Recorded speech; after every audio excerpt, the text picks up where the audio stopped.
Assalamualaikum warahmatullahi wabarakatuh. Kami dari kelompok 1 terdiri dari Cindy Rahmawati, Andika Pratama, Zulpita Nada, Tika Wulansari, dan Nandah Brahmana.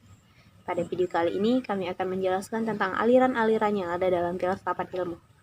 Aliran-aliran dalam filsafat ilmu terbagi menjadi 4. Yang pertama aliran realisme, kedua aliran rasionalisme, yang ketiga aliran empirisme, dan yang keempat aliran positivisme. Nah, untuk mengetahui lebih lanjutnya, mari kita simak video berikut ini.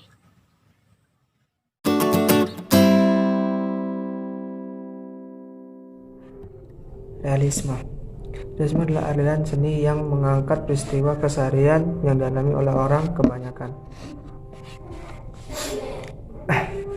Istilah realisme pada aliran ini bukan merujuk pada tingkatan kemiripan ataupun keakuratan gambar lukisan dengan referensinya. Aliran yang mengusung ide tersebut disebut naturalisme. Tema dan wacananya yang realistis bukan gambarnya, meskipun gambaran realistis naturalis tempatnya. Sejalan dengan ide penggambaran realistis yang ingin dicapai oleh penggerak ini. Kemunculan realisme. Royal Academy of Fine and Sculpture adalah mendominasi sirkulasi produk kesenian di Prancis selama hampir 2 abad. Prancis adalah kebudayaan seni yang paling unggul di dunia pada masa itu. Berasumsi untuk menjaga keunggulannya, Akademi Seni Prancis menetapkan standar-standar tertentu untuk karya seni di seluruh Eropa. Salah satu caranya adalah dengan memberikan berbagai pelatihan untuk para seniman muda berbakat dan memilih karya yang layak dipamerkan di Galeri de Paris Salon. Ciri aliran realisme yang pertama, mengangkat peristiwa keseharian yang dialami oleh rakyat kebanyakan. 2. Menggambarkan masyarakat dan situasi kontemporer yang nyata dan khas dengan lingkungan keadaan sehari-harinya. 3. Karya realis menggambarkan manusia dari semua kelas dalam situasi dan kondisi aslinya. 4. Realisme tidak setuju terhadap subjek seni yang dibesar-besarkan ataupun dramatis ala romantisme. 5. Memiliki detail gambar yang menyerupai aslinya ataupun natural melalui teknik tinggi yang dikuasai oleh pelukis. 6. Tidak menutupi kehidupan rakyat sederhana yang tidak memiliki rumah mewah ataupun pakaian mahal seperti kaum bangsawan. 7. Subjek terhadap kaum atas dalam artian tidak hanya kebaikannya saja yang diperlihatkan, misalnya mengangkat peristiwa tragisnya perang yang hasilkan oleh permainan politik kelas atas melalui penggambaran pion-pion kecil di bawahnya. Tokoh penting dan contoh lukisan aliran realisme. Gustave Courbet adalah salah satu penyetus munculnya aliran seni rupa realisme di pertengahan abad ke-19. Ia menolak gaya klasik ataupun dominasi akademi seni di Prancis. Karyanya berfokus pada realitas fisik benda-benda yang diamati, walaupun kenyataan itu dinilai tidak indah dan memiliki muatan yang dianggap terlalu kompleks.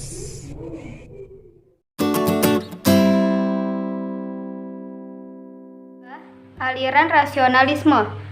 Rasionalisme merupakan aliran filsafat yang memandang bahwa akal, pikiran, atau resiko adalah sebagai dasar pengetahuan manusia. Menurut seorang tokoh rasionalisme, yaitu Plato, mengatakan bahwa pengetahuan diri atas penangkapan aspek-aspek dari dunia sekitar kita.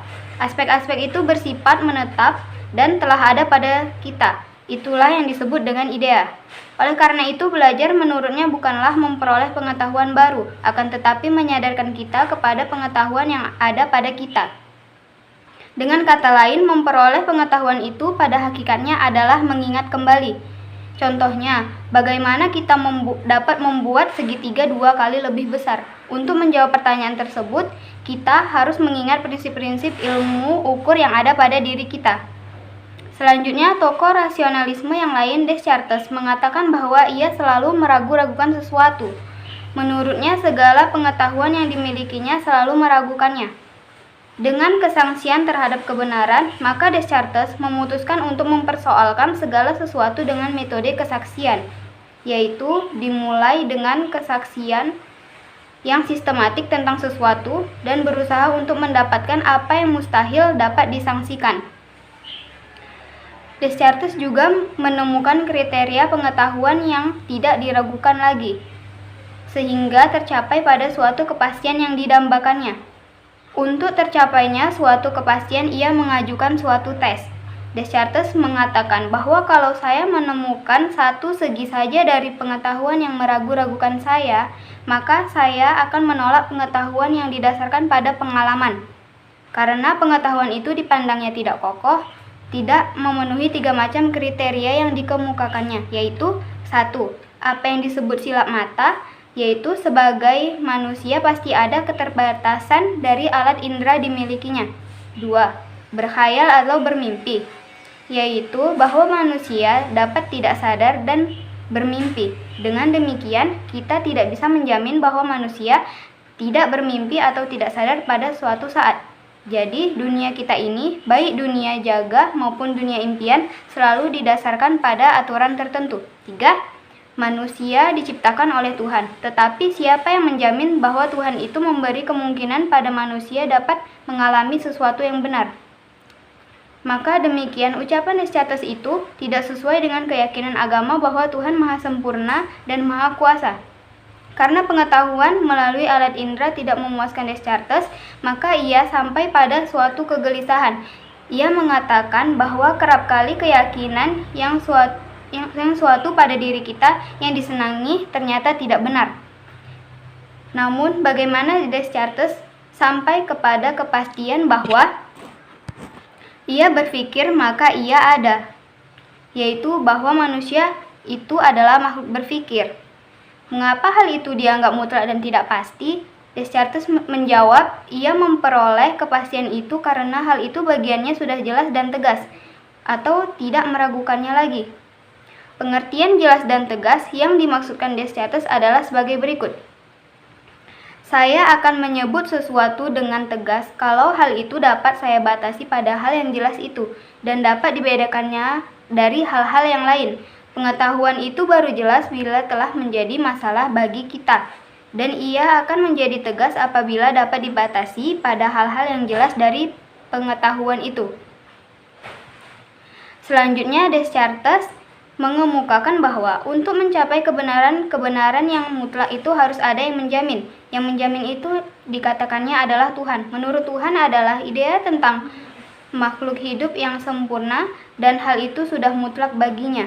Kalau Tuhan berdusta, maka itu bukan makhluk yang sempurna. Untuk mencari kebenaran yang dikemukakan oleh Tuhan itu, kita mencari dengan akal kita, dan kebenaran itu akan kita kemukakan sebagai ide-ide yang tegas. Akan tetapi Descartes tidak dapat membuktikan dari mana kita ketahui bahwa Tuhan itu tidak berdusta atau makhluk sempurna.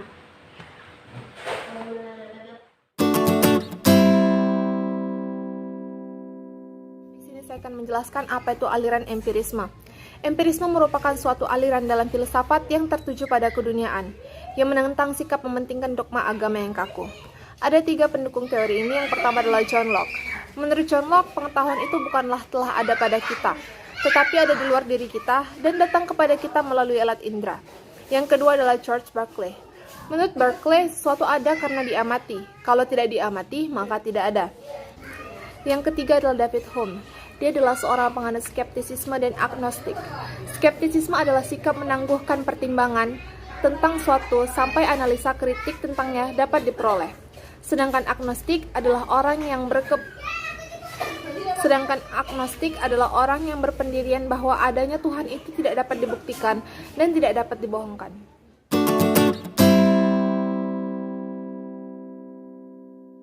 Jadi, positivisme merupakan aliran yang berorientasi pada ilmu pengetahuan alam.